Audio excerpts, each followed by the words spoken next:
नमस्कार विद्यार्थी मित्रांनो. दोन चलातील रेषीय समीकरणे हा पाठ आपला सुरू आहे. त्यामध्ये सराव संच 1.5 आज आपण बघणार आहोत. त्यातलं जे पहिलं एक्झाम्पल आहे ज्या सराव संचामध्ये शाब्दिक उदाहरणांचा समावेश केलेला आहे. तर त्यापैकीचं जे पहिलं एक्झाम्पल आहे ते आपण बघणार आहोत. पहिलं एक्झाम्पल असं दिलं आहे बघा. दोन संख्यांमधील फरक 3 असून मोठ्या संख्येची तिप्पट आणि लहान संख्येची दुप्पट यांची बेरीज 19 आहे. तर त्या संख्या आपल्याला काय करायच्या आहेत, शोधायला सांगितलेल्या आहेत. आता हे गणित जे आहे ते बघा मार्च 2019ला बोर्डाला पडलेलं होतं. तर त्यात आपण बघूयात कसं सोडवायचं. आता यामध्ये बघा मोठी संख्या आपण काय मानूया, मोठी संख्या x मानू आणि छोटी संख्या y मानू. ठीक आहे. आता आपण पहिली जी अट आहे त्या पद्धतीनं समीकरण लिहूया. पहिली अट काय सांगितली बघा, दोन संख्यांमधील फरक 3 आहे. म्हणजे ह्या ज्या दोन संख्या आपण मानल्या त्यामधील फरक किती आहे, 3 आहे. म्हणून x वजा y बरोबर 3. आपण फरक काढण्यासाठी वजाबाकीचा उपयोग करतो, म्हणून आपण इथं काय केलं, x वजा y बरोबर 3 हे लिहिलं. या समीकरणाला आपण समीकरण 1 म्हणू. आता पुढं काय सांगितलं की मोठ्या संख्येची तिप्पट आणि लहान संख्येची दुप्पट. ठीक आहे, बघूया आता. मोठ्या संख्येची तिप्पट काय होईल, मग आपली मोठी संख्या आपण काय मानली x, मग त्याची तिप्पट 3x होईल. आणि छोट्या संख्येची दुप्पट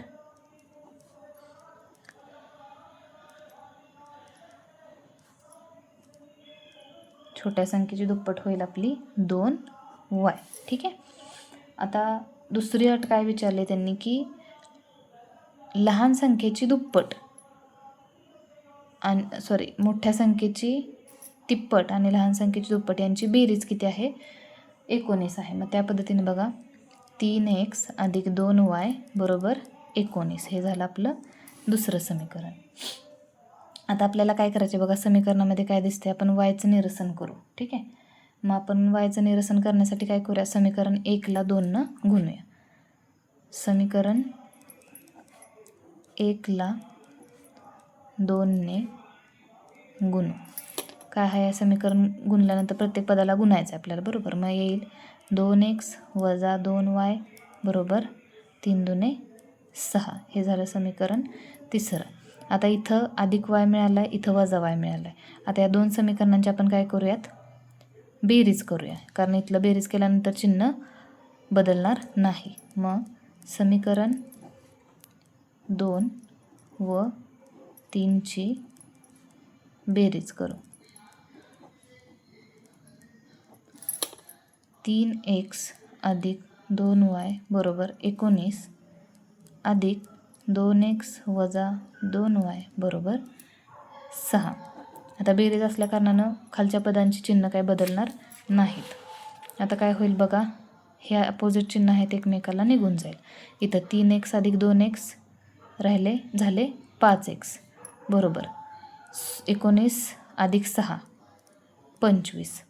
आता इथं x मी ठेवला इथंच, हे 25 आणि हे जे 5x ला गुणिले आहेत ते झाले इथं भागिले. मग 5 एके 5, 5 5 25. माझी xची किंमत आली 5. x म्हणजे आपली आहे मोठी संख्या. आता आपल्याला लहान संख्या काढायची.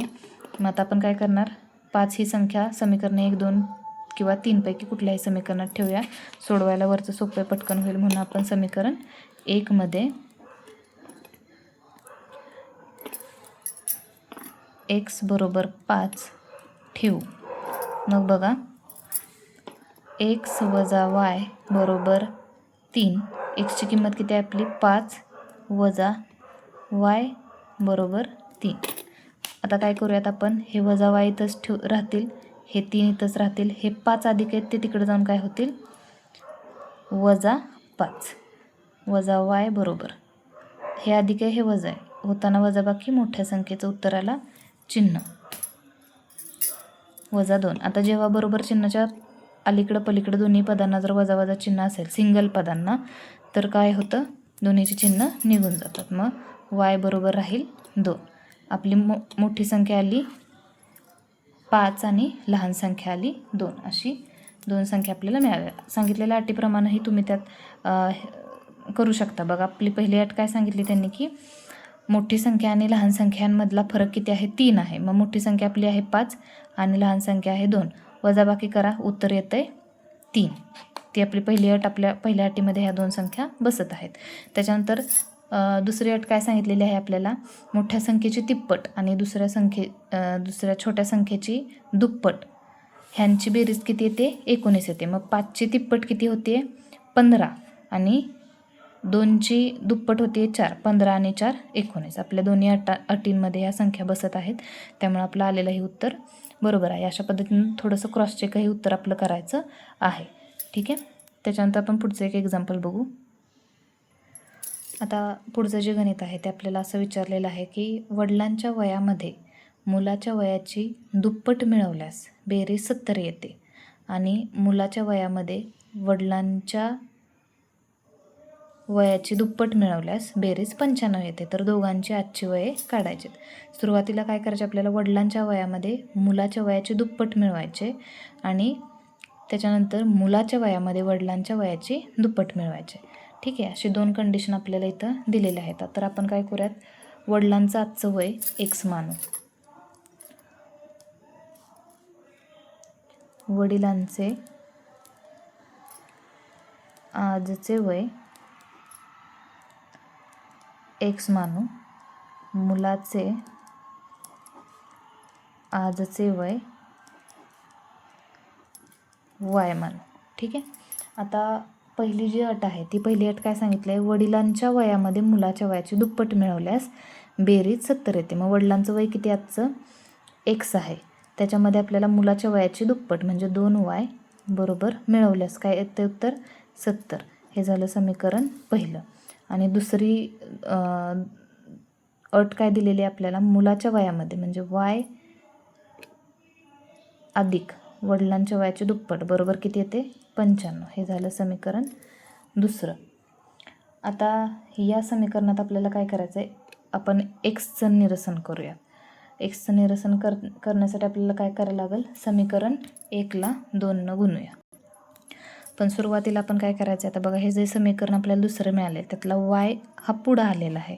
ते फक्त आपण दोघांमध्ये चेंज करून घेऊ. एक्सला पुढं आणूया आणि yला इकडं आणू. हे झालं समीकरण तिसरं.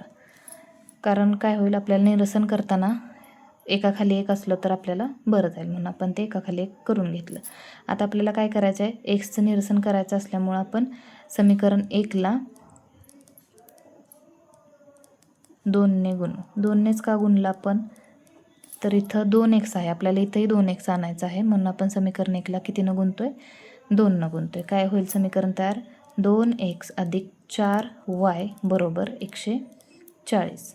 समीकरण 4. आता आपल्याला काय करायचं आहे? समीकरण 3 आणि 4 यांची वजाबाकी करूया. समीकरण 4मधून 3 वजा करू. ठीक आहे. समीकरण चौथं काय आहे मग? 2x अधिक 4y बरोबर 140 वजा 2x अधिक y बरोबर 95. आता इथं वजाबाकी असल्यामुळे इथं चिन्ह काय होतील? चेंज होतील. हे अधिक वजा होईल, हे अधिक वजा होईल. आता इथं हे अधिक हे वजा एकमेकाला निघून जाईल. इथं बघा, चलाच्या पुढं जर कोणता सहगुणक नसेल तर तिथं 1 असतो. मग हे प्लस आहे, हे मायनस आहे. मग 4मधून 1 गेले किती राहतील? 3 राहतील आणि मोठ्या संख्येचं चिन्ह म्हणजे धनच राहील.